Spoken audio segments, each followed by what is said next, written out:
자, 시작하겠습니다. 자, 301페이지 회계 변경과 오류 수정. 자, 회계 변경이라고 하는 것은 자, 그동안 해오던 회계 처리 방법을 바꾸는 게 회계 변경이에요.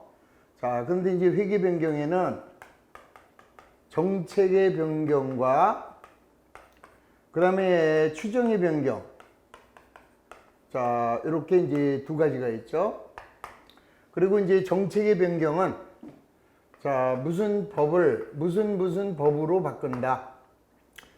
그 대신에 하나 감가상각의 방법, 감가상각 방법을 변경하는 거, 요거 하나만 추정의 변경이죠. 그러니까 자, 예를 들어서 그럼 뭐가 정책의 변경이냐 그러면은 재고자산을 평가할 때 선입선출법을 적용하던 것을 이동평균법으로, 자, 또 유가증권의 단가를 결정할 때 개별법으로 하던 것을 뭐 이동평균법으로 이렇게 바꾸는 거, 그게 바로 정책의 변경이고요. 그 다음에 이제 또 하나는 모형의 변경이죠. 자, 원가 모형으로 가던 것을 자, 재평가 모형으로, 또는 재평가 모형으로 하던 거를 원가 모형으로. 자, 그 다음에는 원가 모형을 이제 투자부동산의 경우에는 재평가 모형이 아니라 공정가치 모형으로 바꾸죠.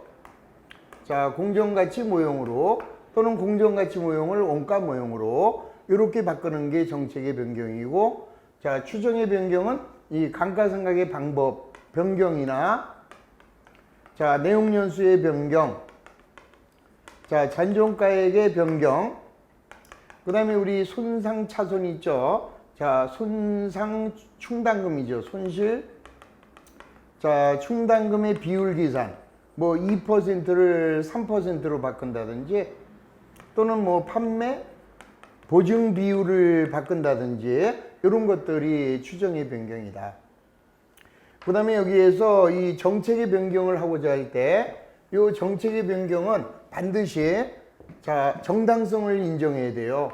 그래서 어떤 경우에 이제 정책을 변경할 수 있느냐 그러면은 자, IFRS에서 자, IFRS에서 변경을 요구한대요. 변경을 요구하거나 아니면 변경된 회계 정보가 정보 이용자의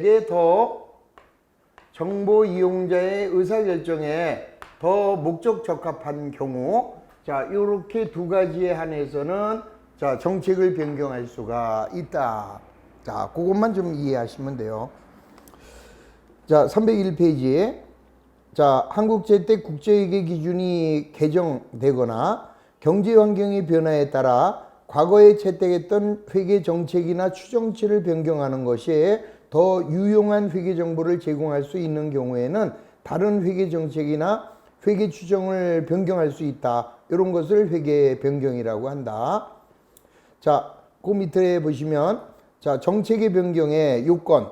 자, 정책의 변경은 반드시 다음 중 하나의 경우에만 정책을 변경할 수 있습니다.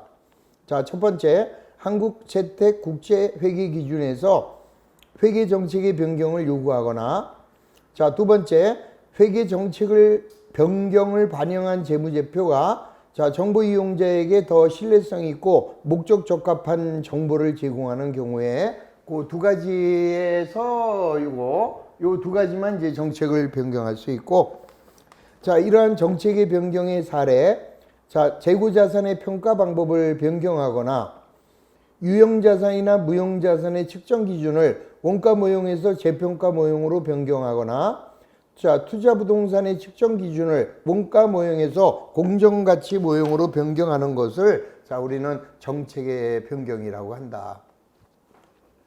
자, 다음 페이지. 자, 회계 정책의 변경에 해당하지 않는 사례 왕별.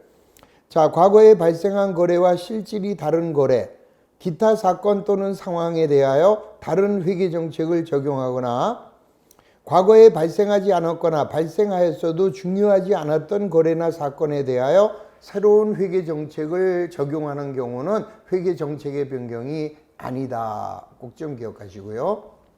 그러면 이제 회계 처리는 어떻게 하느냐? 그러면 이거죠. 정책의 변경은 소급법으로 가야 돼요. 자, 정책의 변경은 소급법으로. 그러니까 소급법이라고 하는 것은 과거 처음부터 그 방법을 적용했더라면 해서 이 누적 효과를 반영해 줘야죠. 자, 누적 효과를 반영해서 자, 이거는 어디서 수정하게 돼요? 잉여금에서 자, 플러스 마이너스 수정을 하는 거죠. 그리고 이 추정의 변경은 이거는 소급법이 아니라 전진법으로 자, 과거에 한 거는 그대로 인정을 해주죠. 그래서 앞으로만 새로운 방법으로 바꿔라. 이게 추정의 변경. 그러니까 추정의 변경은 전진법. 자, 그 다음에 정책의 변경은 소급 적용. 자, 그래서 그 밑에 자, 원칙. 자, 정책의 변경은 원칙은 소급 적용이다. 자, 그래서 잉여금에 반영을 하고 그 다음에 작년 거를 뜯어 고쳤잖아요. 그래서 비교 재무제표를 제작성을 해준다. 다만 누적 효과를 실무적으로 결정할 수 없는 경우 그때는 소급법을 적용할 수가 없기 때문에 그때는 전진법으로 해라. 자, 전진법으로 하는 경우에는 실무적으로 결정할 수 있는 가장 이른 날부터 전진적으로 적용한다. 그러니까 원칙은 뭐야? 원칙은 소급법.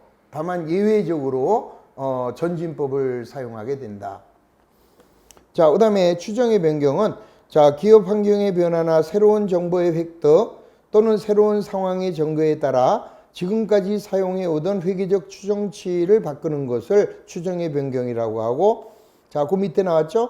매출 채권의 손실 예상률을 변경하거나 재고자산의 진부와 여부에 따르는 판단을 하거나 감가상각 방법을 바꾸거나 내용연수나 잔존 가치를 바꾸거나 판매 보증 비율이나 자, 보증 그 비율을 바꾸는 거죠. 자, 판매 보증 비율을 바꾸는 거예요. 그다음에 이제 건설 계약에서 총 공사 원가의 추정치를 변경하는 경우 자, 이 경우가 추정의 변경이고 자, 추정의 변경은 전진법으로 처리하라. 그다음에 이제 중요한 게 나왔어요. 자, 얘가 정책의 변경인지 추정의 변경인지 구분하기 곤란하대요. 그럴 때는 추정의 변경으로 가시고 자, 정책의 변경인지 추정의 변경인지 아리까리하대요. 그러면 추정의 변경으로 가고 그 다음에 만약에 얘 두 개가 동시에 발생을 해요. 자, 동시에 발생을 하면 자, 먼저 정책의 변경을 먼저 회계 처리하고 그 다음에 추정의 변경을 해줘라.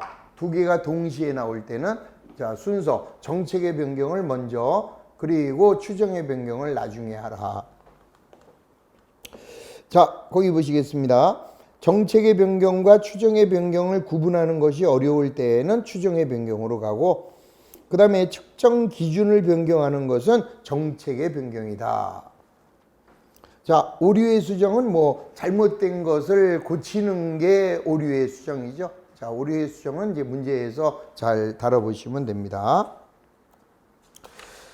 자, 넘어가죠. 자, 1번 304페이지에 1번 자, 회계 변경과 오류 수정에 대한 설명으로 옳지 않은 것이다. 1번 기업은 한국재택 국제회계 기준에서 정책의 변경을 요구하는 경우 정책의 변경을 할 수 있다. 요구하면은 해줘야죠. 자, 그 다음에 2번 자산으로 처리할 항목을 비용으로 했대요. 그건 잘못했죠. 오류. 자, 3번 과거에 발생한 거래와 실질이 다른 거래나 기타 사건에 대하여 다른 회계 정책을 적용하는 경우는 정책의 변경 아니다 라고 했죠. 자, 다시 한번 그거 잘 나오는 지문입니다. 자, 이 302페이지 상단 자, 회계 정책의 변경에 해당하지 않는 사례 두 개 있죠. 과거에 발생한 거래와 실질이 다른 거래나 기타 사건에 대하여 다른 회계 정책을 적용하거나 과거에 발생하지 않았거나 발생하였어도 중요하지 않았던 거래나 사건에 대하여 새로운 회계 정책을 선택하는 것은 정책의 변경 아니다. 꼭 좀 기억하시고요. 자, 4번. 측정 기준의 변경은 정책의 변경이다 그랬잖아요. 조금 아까 측정 기준을 바꾸는 것은 정책의 변경. 그래서 4번이 틀렸습니다. 자, 그 다음에 감가상각 자산의 추정 내용 연수가 변경된대요. 그러면 내용 연수의 변경은 추정의 변경이고, 자, 추정의 변경은 전진법으로 처리하시면 되는 거죠. 자, 그래서 1번에서는 4번만 틀렸습니다. 자, 2번. 회계 추정 변경에 해당하지 않는 거. 자, 1번. 자, 감가상각 방법을 정액법에서 연수학계법으로 바꾼대요. 추정의 변경. 그 다음에 재고자산의 취득 단가를 선입선출법에서 자, 다른 방법으로 총평균법으로 바꾼대요. 그러면 2번은 추정의 변경이 아니라 정책의 변경이었죠. 2번이 정답. 3번 재고자산의 진부화 여부. 자, 진부화 여부를 바꾸는 거. 자, 재고자산의 진부화 여부에 대한 판단을 하는 것도 추정의 변경. 자, 그 다음에 과거에 취득한 상표권의 내용연수를 바꿉니다. 내용연수의 변경, 추정의 변경. 그 다음에 잔존가치를 바꾸는 것도 추정의 변경. 그래서 2번에서는 2번만 정답. 자, 세 번째. 회계 변경이나 또는 회계 선택의 결과로 당기순이익이 감소되는 것은 뭐겠냐. 자, 1번. 정액법을 적용하여 감가상각하는 비품의 내용 연수를 5년에서 7년으로 변경한대요. 그러면은 자, 우선 정액법을 적용합니다. 자, 100만 원짜리를 가지고 5년간 감가상각해요. 그러면은 20만 원이 감가상각비가 돼요. 근데 7년으로 변경하면은 감가상각비가 더 줄잖아요. 그러면 비용이 줄면 당기순이익은 더 늘어나겠지? 그래서 감소하는 게 아니라 1번은 당기순이익이 증가합니다. 그 다음 2번. 매입한 재고자산의 단가가 계속 상승할 때 재고자산의 단위원가 결정 방법을 평균법에서 선입선출법으로 변경했대요. 자, 우리 순이익의 크기가 어떻게 됐나요? 자, 물가가 상승할 때는 선이총후 이거잖아요. 그러면 지금 평균법에서 자, 평균법이 이동평균법, 총평균법이에요. 자, 평균법에서 선입선출법으로 바꿉니다. 그러면은 자, 선입선출법은 이익이 더 크잖아요. 따라서 당기순이익은 증가하게 된다. 3번. 자, 신규 취득 시 기계장치의 감가상각을 정액법이 아니라 정률법으로 한대요. 그럼 우리는 정률법으로 하게 되면 가속상각이 되기 때문에 초기에 감가상각비가 더 많이 나오잖아요. 비용이 더 많이 나오면 이익은 줄겠지. 그래서 3번이 자, 정액법이 아닌 정률법을 선택하게 되면 당기순이익은 적어질 수밖에 없죠. 그래서 3번이 정답. 자, 4번. 정액법으로 감가상각하는 기기장치에 대한 수선비가 발생하여 이를 수익적 지출이 아닌 자본적 지출로 처리했어요. 수익적 지출은 비용이죠. 근데 비용이 아니라 자산으로 했기 때문에 이익이 더 크게 되겠죠. 자, 5번. 감가상각비의 계산 방법을 체감상각법보다 정액법을 선택했다. 체감상각법이 뭐야? 정률법 아니면은 이중체감법. 그건 비용이 더 많이 나오는 거잖아요. 그런데 비용이 많이 나오던 것을 자, 정액법, 이익이 조금 나오는 것으로 바꿨습니다. 우리 감가상각비의 크기는 어떻게 돼요? 정연율이. 정연율이. 자, 그래서 이중체감법이 가장 크고 정률법, 연수학계법, 정액법의 순서예요. 그러면 정률법으로 하던 것을 또는 이중체감법으로 하던 것을 정액법으로 바꾸면은 비용이 적어지죠. 비용이 적어지면 당기순이익은 커질 수밖에 없다.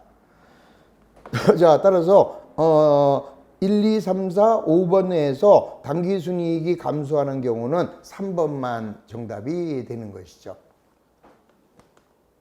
자, 4번입니다. 자, 이제 이 정도는 좀 완전하게 머릿속에다가 잘 정리정돈을 해 두시고, 자, 이제 계산 문제를 또 풀어봅니다. 자, 먼저 X1년 초 기계장치를 취득했고 X3년 초 자, X3년을 포함한 잔존 내용 연수를 4년으로 변경. 그 다음에 잔존 가치는 3만 원으로 변경. 자, 이러한 내용 연수와 잔존 가치의 변경은 정당한 회계 변경이죠. 자, 그러면 X3년도 동기계장치에 대한 감가상각비는 어떻게 되겠느냐? 지금 뭘 바꿨어요? 내용 연수를 바꿨고 잔존 가치를 바꿨다. 그러면 이거는 추정의 변경이니까 미래적 처리. 자, 그러면 X1년 초에 자, 기계를 샀어요. 자, 얼마에 샀습니까? X1년 초에. 얼마에 샀느냐? 20만 원에 샀고, 그 다음에 잔존 가치는 2만 원이고, 그 다음에 내용 연수는 5년. 그럼 이제 우리는 1년에 얼마씩 감가상각이 돼요? 내용 연수분의 취득원가 마이너스 잔존가에, 그러면 5년에 18만 원이면은 1년에 36,000원씩. 그러면 X1년에 36,000원. 자, X2년도에도 36,000원. 그랬다가 자, X3년도부터 이제 뭘로 바꿨는데요? 잔존 내용 연수를 4년으로 변경하고 잔존 가치도 3만 원으로 변경한대요. 그럼 이제 여기까지의 장부 금액은 얼마가 돼요? 20만 원에서 자, 7만 2천 원이 상각이 돼 있죠. 그러면 새로운 취득원가는 12만 8천 원이고, 그 다음에 이제 잔존가액은 얼마로 바꿨어요? 3만 원으로. 자, 그 다음에 내용 연수는 자, 뭐로 바꿨습니까? X3년을 포함하여 잔존 내용 연수를 앞으로 4년으로 바꾸는 거죠. 원래는 3년인데 여기가 원래가 내용 연수가 5년이었잖아요. 그럼 2년이 지났으니까 3년인데 얘를 4년으로 바꾸겠다. 그럼 이제 전진법은 이제부터 새로운 방법으로 하라 이 소리죠. 그러면 12만 8천 원에서 3만 원. 그러면 이제 9만 8천 원이고, 자, 요 9만 8천 원을 4년으로 나누면 자, 이제 1년에 2만 4,500원씩이 감가상각이 되는 거죠. 이제부터는 자, 2만 4,500원씩 감가상각 하시면 끝.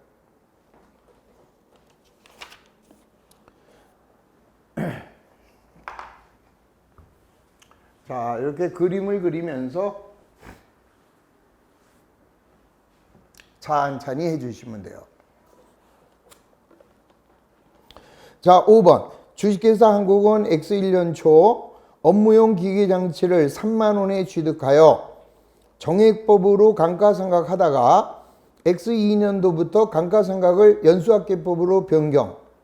자, 그러면 이 X2년도 재무상태표에 표시되는 동기계장치의 장부 금액은 얼마냐? 자, 무조건이요. 이렇게 그림 그리세요. 이렇게. 자, 그리고 얼마에 취득했느냐? 3만 원에 취득. 그 다음에 잔존가액은 0. 그 다음에 내용연수는 5년. 자, 그 다음에 이제 몇 년? 그러면 1년에 얼마야? 6,000원씩이죠? 그러다가 X2년부터 바꾼다네? 그러면 X1년도에는 자, 얼마가 상각이야? 6,000원이 상각돼요. 그러면 나머지는 이제 2만 4천 원이 새로운 취득원가. 그러면 이제 X2년도부터는 감가상각을 연수합계법으로 변경했대요. 그러면 이제 X2년도에는 자, 감가상각비가 얼마 나오는지를 계산해야죠. X1년도에는 6천 원이 나왔고, 자, 그러면 X2년도에는 자, 취득원가가 2만 4천 원입니다. 자, 연수합계법은 취득원가 마이너스 잔존가액인데 잔존가액은 없잖아요.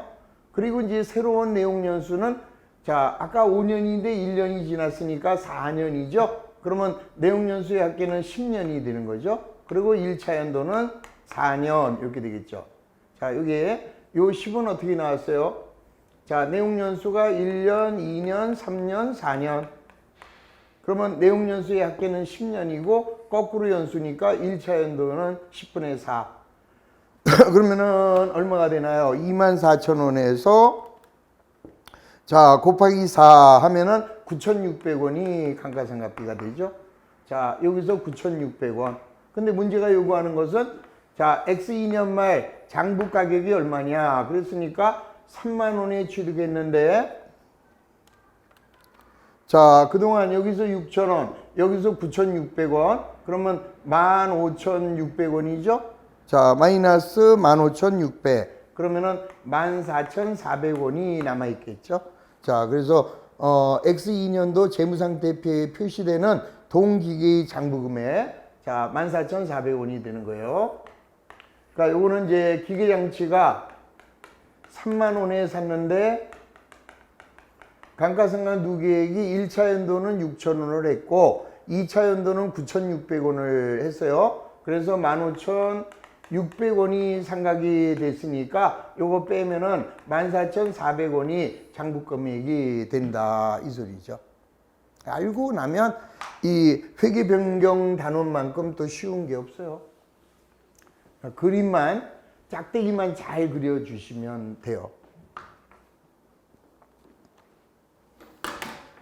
자 6번 주식회사 한국은 X1년 1월 1일 날 업무용 차량을 취득하여 연수합계법으로 감가상각하였다. 자 X2년 초 동 차량의 잔존 내용 연수는 3년 잔존가치는 2만원으로 추정하여 변경하였고 동시에 감가상각 방법을 정액법으로 변경했습니다. 그러면 뭐야? 내용연수, 잔존가치, 감가상각 방법의 변경은 추정의 변경. 따라서 얘는 전진법으로 처리합니다. 그러면 X2년도에 인식할 동차량의 감가상각비. 자, 그림 그리시면 되죠. 자, 먼저 얼마에 샀어요? 50. 그 다음에 내용연수는 5년. 자, 잔존가액은 5만원. 자, X1년, X2년.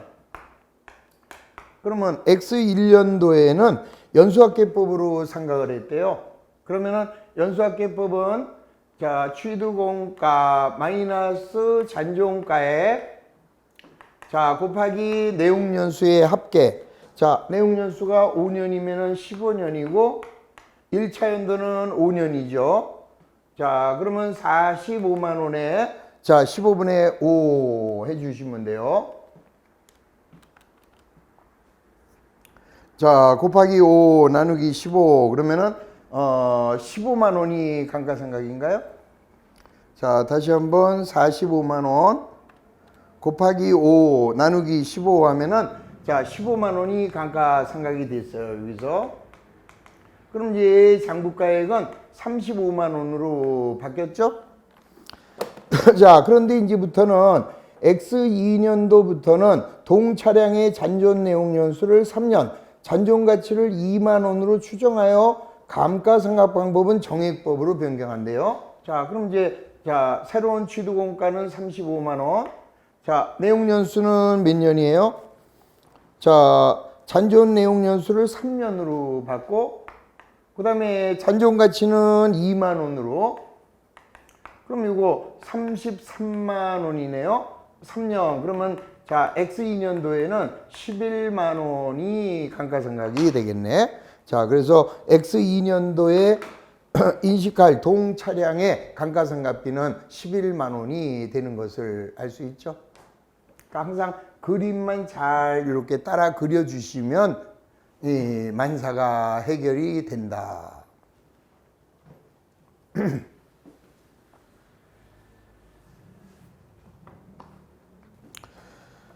자, 7번. 자, 12월 결산법인 주식회사 한국은 X1년 1월 1일 날 기계를 100만 원에 취득. 자, 내용연수는 5년, 잔존가치는 20 정액법. 그러다가 자, 기술 혁신에 따라 기계장치가 급속하게 진부화되어 X3년 1월 1일 날 상태를 점검했더니 앞으로 2년간 사용 가능하고 2년 후에 잔존가치는 10만 원이 될 것으로 추정을 변경했어요. 자, 이러한 변경은 정당한 것으로 인정되었다. 그러면 X3년도에 인식할 감가상각비를 물어봤죠. 자, 또 한번 그림 그립니다. 자, 얼마에 취득했나요? 100만 원에 취득. 그 다음에 내용연수는 5년. 그 다음에 잔존가치는 20. 자, 그 다음에 정해법이래요. 자, 그러면 이제 X 1년하고 X 2년은 정해법으로 생각을 해야죠. 그러면 내용연수분의 취득원가 마이너스 잔존가에 그러면 80만 원을 5년 그러면은 1년에 16만 원씩 그러면 여기서 16만 원 자 여기서 16만 원 그러면 요때의 장부 금액은 얼마가 돼요? 100만 원에서 32만 원이면 68만 원이 새로운 취득원가가 되는 거죠. 자, 그리고 이제는 앞으로는 2년밖에 사용을 못하고 2년 후에 잔존가치는 10만 원이래요. 자, 그 다음에 감가상각 방법은 아무 말이 없으니까 정액법으로 그대로 가겠네. 그럼 여기서 자, 내용연수는 2년 남았죠, 이제.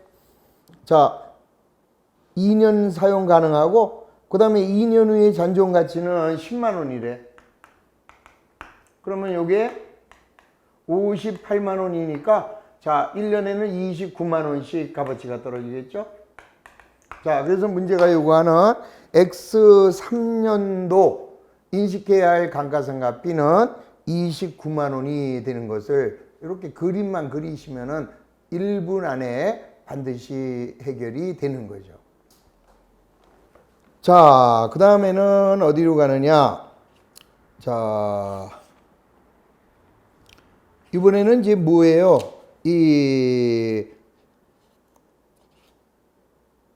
자, 8번을 보면, 자, 요거는, 재고자산의, 자, 문제 봅니다. 자, 주식회사 합격은 설립일 이후 재고자산의 단위원가 결정 방법으로 가중평균법을 사용했었대요. 그러나 실제 재고자산의 흐름을 살펴봤더니 선입선출법이 보다 목적성이 있고 신뢰성이 있고 목적 적합하대요. 그러면 정당한 회계 변경. 따라서 X 2년 초에 단위원가 결정 방법을 선입선출법으로 바꿨답니다. 그러면 일단 자 여기 보시면 X 1년도의 포괄손익계산서상 매출원가는 40만 원이래요. 평균법으로 했을 때 자, 평균법으로 했을 때 자, 매출원가는 40이에요. 그런데 이제 얘를 뭘로 가겠다는 거예요? 자, 선입선출법으로 소급 적용한다 이랬잖아요. 자, 선입선출법으로 자, 소급 적용한답니다. 그러면 여러분들 잘 이해하시지만 선이총후 자, 이게 뭐예요? 물가가 상승하는 경우 기말의 크기, 이익의 크기, 법인세의 크기 요거는 선이총후의 순이다. 반대로 매출원가는 어떻게 돼요? 이때는 거꾸로죠. 매출원가의 크기는 후총이선 이렇게 되는 거죠. 자, 그러면은 여기서는 뭐를 먼저 보느냐? 가중평균법으로 했을 때는 자, X 1년 초에 2만 원이 X 1년 말에 3만 5천 원이 됐어요. 그러면은 얼마가 늘어났나요? 15,000원이 늘어났죠? 자, X 1년 초에 자, 평균법은 15,000원이 늘어났고 그 다음에 선입선출법으로 하면은 13,000원이 늘어났잖아요. 얘는. 그러면은 평균법이 얼마가 더 많아요? 2,000원이 더 크잖아요. 자, 그런데 지금 평균법으로 했을 때 매출원가가 얼마래요? 자, 평균법으로 했을 때 매출원가가 40이다. 그러면 선입선출법으로 하게 되면은 매출원가는 여기 얼마야? 2,000원이 기말이 줄었죠? 그러면 매출원가는 2만 원이 늘어나겠네. 그래서 선입선출법일 때 매출원가는 42만 원으로 변경이 되는 거죠. 요걸 생각하시면 돼요. 기말의 크기는 이익의 크기와 같고 법인세의 크기와 같다. 반대로 매출원가는 반대가 된다라는 거를 생각하시면 되죠. 자, 그래서 평균법일 때 매출원가가 40만 원이면 여기서 선입선출법으로 했을 때 기말이 13,000원이 됐으니까 여기는 반대로 매출원가는 2만 원이 더 늘어나서 42만 원이 된다. 이 소리죠. 2,000원인가? 2,000원. 2,000원이니까 40만 2,000원이죠. 40만 2,000원. 40만 2,000원. 요 차이는 2,000원이에요. 그래서 40만 2,000원이 정답이 되는 것을 알 수 있다. 이해되신 거죠? 자, 넘어갑니다. 자, 다음에 A와 B에 들어갈 내용을 정확하게 표시하래요. 자, 기초재고자산이 얼마만큼 어떻게 평가되었고 기말 재고자산이 32,000원만큼 과대평가하였다. 이로 인하여 법인세 비용 차감 전 순이익이 92,000원이 과대한데요. 자, 이거는 이제 이렇게 생각하시면 돼요. X1년도 기말의 크기, 자, X1년도, X2년도 이렇게 되겠죠. 그러면은 자, X1년도 지금 여기 보시면 얘가 어떻게 됐는지는 몰라요. 그런데 기말 재고자산이 32,000원만큼 과대평가됐대요. 자, 그럼 여기 기초 X1년의 기말은 X2년의 기초가 됩니다. 자, 그러면은 얼마 기말 재고자산이 32,000원만큼 커졌죠. 자, 이로 인해서 법인세 비용 차감 전 순이익이 92,000원 커졌다. 자, 이익의 크기는 기말의 크기와 같다 그랬잖아요. 그러면 요게 여기로 오는 거고, 그 다음에 요게 이제 기말이 되는 겁니다. 자, 기말이 크면 이익도 크다. 그럼 여기는 이익이 얼마 커요? 92,000원만큼 크대. 92,000원만큼 크다. 그리고 여기서는 기말 재고자산이 얼마야? 32,000원만큼 커졌죠. 그러면 32,000원만큼 커졌으니까 여기는 기말은 얼마가 돼요? 6만원만큼 커지겠죠. 자, 그래서 기초의 재고자산이 얼마? 6만원만큼 과소하면 X2년도에는 과대로 바뀐다라고 했죠. 자, 요게 기억이 나시면은, 자, 요게 자동적으로 해결됩니다. 그러면 요 문제를 먼저 하지 마시고 어디로 들어가시냐 하면은 14번으로 가세요. 자, 310페이지 14번으로 가겠습니다. 자, 먼저 X1년도, 그 다음에 X2년도. 자, X1년 말 기말 재고자산이, 자, 기말 재고자산이 300원이 과대하게 됐고, X2년도 기말 재고자산은, X2년도 기말은 300원이 적대요. 자, 그 결과 당기순이익은 X2년도의 당기순이익은, 자, 얼마래요? 1,000원. 1,000원.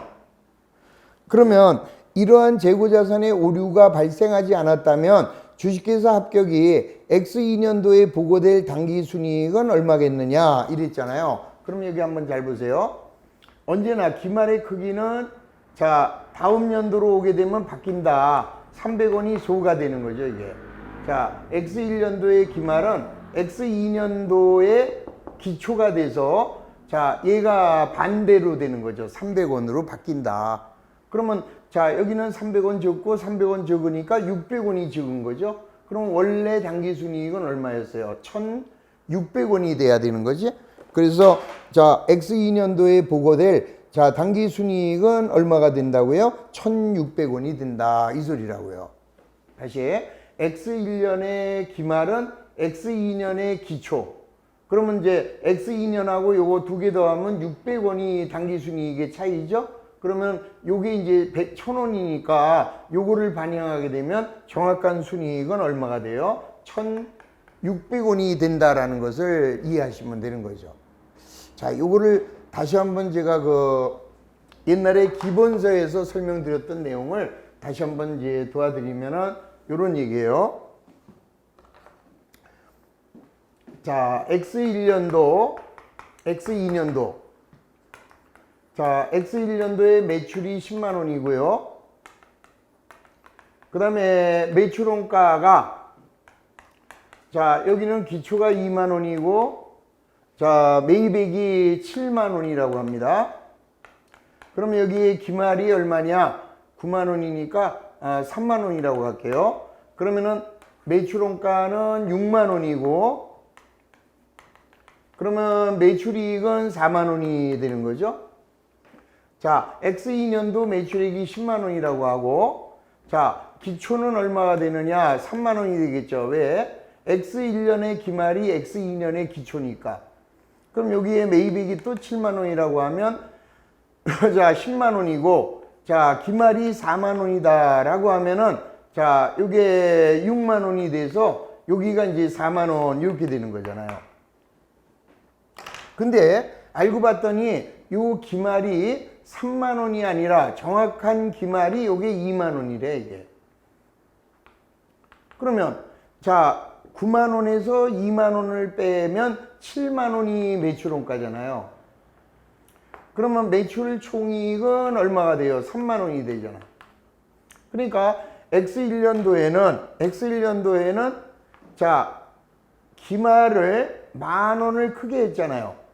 원래는 2만 원인데 기말을 만 원 크게 했기 때문에 이익도 만 원이 커져 있는 거예요, 이렇게. 그러면 요 만 원 커져 있는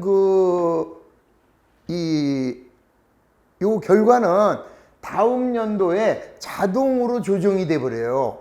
자, 다음 연도에 가볼까요? 그러면 자, 얘가 얼마예요? 얘가 3만 원이 아니라 얘가 2만 원이 될 거 아니에요? 그러면 2만 원에 7만 원 더하면 9만 원. 자, 9만 원에서 4만 원을 빼면 얘가 5만 원. 그러면 10만 원에서 5만 원을 빼면 얘가 5만 원 이렇게 되잖아요. 다시 봅니다. 자, 원래 기말이 X1년도에 기말을 만 원을 크게 했죠. 기말을 만 원 크게 해서 이익이 만 원 크게 됐어요. 그러면 그 다음 연도에는 반대가 되는 거죠. 자, 여기 보세요. 여기 기초로 들어갔습니다. 기초로 들어갔기 때문에 얘가 여기서 여기에 이익이 만 원 크게 나온 것은 그 다음 연도에는 만 원이 적게 나옴으로써 자동 조절이 끝났다 이 소리죠. 이게 자동 조절적 오류의 자, 그럼 여기 이제 X1년도의 기말이 얼마가? 만 원이 크게 했죠. 만 원을 크게 하면은 얘는 X2년도에 만 원이 적게 나온다 이 소리예요. 자, 만 원이 적게 나옴으로써 결론 X2년도에는 결과가 같아진다 이 소리잖아요. 자, 여기 보세요. 자, X1년도의 기말을 만 원을 크게 했습니다. 그러면은 X2년도에는 자, 만 원이 적게 나와요. 그래서 전체적으로 X2년도의 당기순이익에 미치는 영향은 어떻게 돼버려요? 만 원이 큰 거는 만 원이 적어짐으로써 당기순이익에 미치는 영향은 없어져 버린다. 이런 얘기를 기억하시면 돼요. 그래서 항상 이런 문제가 나오면 자, 어떻게 가는 거예요? 자, 주식회사 합격 24번입니다. 보고한 당기순이익 X2년도의 당기순이익은 1,000원. 자, 여기에 당기순이익은 얼마로 나와 있느냐? 1,000원이래요. 그런데 얘는 자, X1년도의 기말 재고자산이 300원을 크게 했죠? 그 다음에 X2년도의 기말 재고자산은 300원을 적게 했어요. 그러면 요 X1년도의 기말은 다음 연도에 오면은 반대가 된다. 300원 대는 300원 소가 되는 거죠. 그러면은 자, 여기 봐요. 결국 300원 X2년도에 잘못한 게 300원 소, X1년도에 잘못한 게 300원 소. 그러면 전체적으로는 600원이 지금 적게 되어 있는 거잖아요. 600원이 적게 되어 있으니까 X2년도의 정확한 당기순이익은 1600원이 된다 이 소리라고 이게. 자, 그러면 요게 되면, 자, 요게 14번이 해결이 되면 다시 어디로 들어가느냐? 저기 9번으로 가보세요. 9번. 자, 요게 x1이고 x2예요. 9번이. 자, 기초가 요거잖아요. 기초가 요거고 요 놈이 1로 올 거예요. 그 다음에 자, 기초 재고 자산이 어떻게 돼 있어요? 얼마만큼 평가됐고 기말 재고 자산은 32,000원. 여기에요. 요거는 기초고 요거는 32,000원만큼 어떻게 돼 있다? 커져 있다. 자, 그로 인해서 당기순이익이 법인세 비용 차감전 순이익이 당기순이익이니까 92,000원만큼 커져 있대요. 그러면 기말의 크기는 이익의 크기와 같으니까 요거 두 개가 커지려면 여기는 6만 원이 되는 거죠. 6만 원이 돼. 그러면 32,000원 돼. 6만 원 돼. 그러면 92,000원 돼. 그럼 얘는 일로 가죠. 6만 원은 여기서 왔으니까 여기서 올 때 반대가 지죠. 대는 소가 되고 소는 대가 되고 그러면 여기는 대니까 여기는 소가 되겠지. X1년도에는. 그러면 자, 기초의 재고 자산이 얼마만큼? 6,000원만큼 과소평가된 거예요. 그러면 기초가 6만 원 과소평가된 것은 다음 연도에 6만 원 과대하게 되어 전체적으로는 92,000원이 커진다 이런 얘기가 되는 거죠. 그래서 자, 9번의 정답. 자, 4번이죠. 6만 원의 과소. 이게 이해가 안 되면은 이 오류 수정 문제는 완전히 오리무중으로 빠지게 됩니다. 자, 그래서 요 개념과 요 개념을 잘 이해해 주시면 반드시 전기의 기말은 단기의 기초. 자, 그러면 그 누적 효과는 반대. 배는 소가 되고 소는 대가 된다. 이렇게 생각을 해 주시면 끝이에요. 자, 그래서 결론. 자, 결론은 9번은 자, 4번이 정답이 되는 거고. 자, 그다음에 이제 10번. 자동 조절 오류가 아닌 거. 그러면 이런 게 이제 자동 조절적 오류잖아요. 그러면 오류에는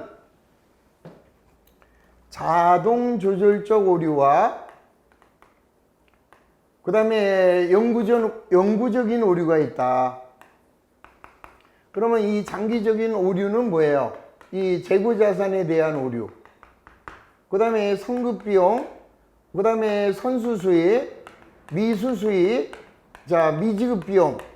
자, 이러한 오류는 자동 조절적 오류예요. 그래서 다음 연도에 가면은 자동으로 조정되고 요게 아닌 나머지 것들이 영구적 오류예요. 여기 하나 더 하세요. 소모품도 자동 조절적 오류에 해당이 됩니다. 그래서 자, 요거는 자동이고 나머지는 영구적 오류가 된다. 그래서 지금 10번 자동 조절적 오류가 아닌 게 뭐냐? 그러면 1번 성급비용. 자, 성급비용이 여기 있네요. 자, 자본적 지출을 수익적 지출로 없잖아요.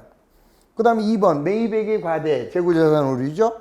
그 다음에 3번 기말주 재고자산의 오류죠. 그 다음에 5번 미지급비용 이것도 여기에 들어갑니다. 그래서 지금 자동 조절적 오류가 아닌 것은 2번 자본적 지출을 수익적 지출로 처리한 거. 이거는 우리가 인위적으로 고치지 않으면 자동적으로 수정되지 않는 거다. 그거를 잘 이해하시면 되겠습니다. 자, 그래서 오늘은 9번, 10번까지 했고, 자, 이제 오늘 숙제입니다. 11번서부터, 자, 11번서부터, 다 풀어주시고, 그 다음에 재무제표 표시, 그 다음에 비율 분석, 자, 비율 분석, 자, 그 다음에, 가능하면 다음 주에는 현금 흐름표까지 나가도록 하겠습니다. 자, 우선 최선을 다해서 먼저 풀어주시고 그리고 강의를 듣는 이런 식으로 진행을 해주시기를 부탁드립니다. 자, 오늘 4시간 동안 대단히 고생하셨습니다. 수고하셨습니다.